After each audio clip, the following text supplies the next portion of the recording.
Hi, welcome back to Arnold's Mobile Bike Repair. It is about time that we finish up Drew's bike. He has been super excited and waiting to get going. Since our last video, we got all the cables hooked up, all the cables set up. So today, I just want to quickly go over how to adjust what's known as derailleur endpoints. On a lot of derailleurs, it'll be marked as high and low. And what it is you have your 10-speed cassette and you have your 2 jockey wheels on your derailleur. You want those wheels to be lined up with gear 10 and gear 1. And all it is a travel limit screw so that you can stop it from shifting off of the bottom gear or off of the top gear. And that's all those 2 screws do. A lot of times we see where folks have adjusted those screws because the bike's not shifting right. Those screws do nothing to adjust the shifting of a rear derailleur. The shifting itself is adjusted with cable tension. So that'll be up on the shifter or where the cable's set down here on the bolt. Or if a derailleur hanger is out of alignment, that'll affect the way it shifts. So on this, I've already got the endpoint set, and all you want to do is just slowly, after you put the chain on, shift through the gears and keep opening up that setting until it reaches the bottom and the top, but doesn't overshift. On the top, it's pretty ugly when it overshifts because the chain hits the spokes and we have a problem. So we're going to go ahead and put the chain on and run through the gears and see what we've got going on here.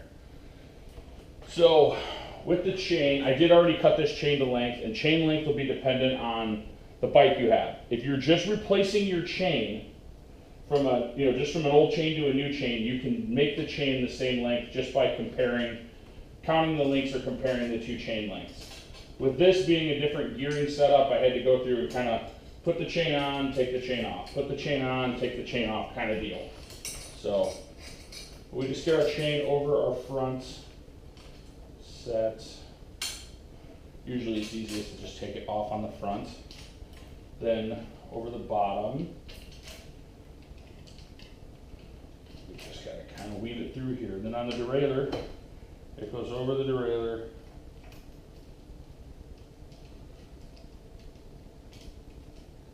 Pay attention when you take that old chain off, if you're just replacing a chain, pay attention to the orientation of how it goes through the pulleys.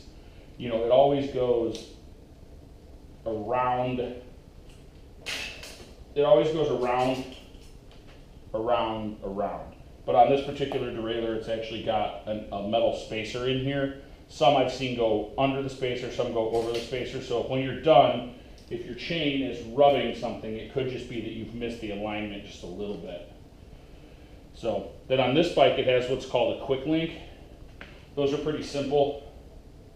You put half in facing one way, half facing the other way. Pull the chain together, line it up, pull it together. I say they're pretty simple, some of them are difficult. And I was able to snap that one together with my hands. They also make a tool. I have an install and removal tool for the quick link. You can also use a pair of pliers, or if you're installing it, a lot of times I just pull it around up to the top of you can back it around to the top and just push the pedal and hold back on the wheel, and that'll set that quick link. So we have all of that on there. The chain's a little bit greasy, but now that we have that on, we are able to go through and adjust our cable tension on our derailleur. So pretty easy. We're down at the bottom, and I've already set the endpoints. So what you want to do is click up 1 and the chain climbs 1. Go through slowly and see what you've got. So if I'm climbing correctly at a nice pace, I want to check my downshift. Shifts down pretty nicely. It's pretty easy. If it doesn't climb up or shift up easily, it's because your cable tension's a little bit loose, and you just add, there's a barrel adjuster up here, some derailleurs it's back here on the derailleur. You add a little bit of tension and it will shift up the cassette faster. If you lower the tension, it will shift down the cassette faster. Derailleurs aren't as confusing as a lot of people make them.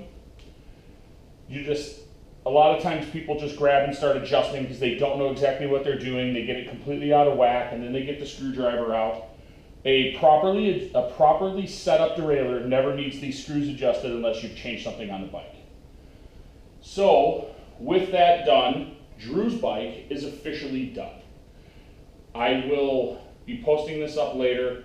Drew's bike is done. He is excited to get out and ride it. Gonna get some dirt on it, and we'll have some videos of him riding this thing in the dirt later this year. I'm going to be starting another series, much smaller videos, very simple stuff. So if you watch this video and there's something just simple on a bicycle that you wish you knew how to do, let me know. Taking grips on and off, removing tires, changing tubes, just the simple stuff. How to take off pedals is where I'm going to be going with the next series of videos. I appreciate you guys watching and following along as we've upgraded my son's bike from 8-speed to 10-speed. I look forward to you continuing watching. Please subscribe to my channel. Button should be like over here somewhere in the video. Watch my last video if you didn't. It'll be a previous one on Drew's bike. It should be over there-ish. And I look forward to seeing you guys out there.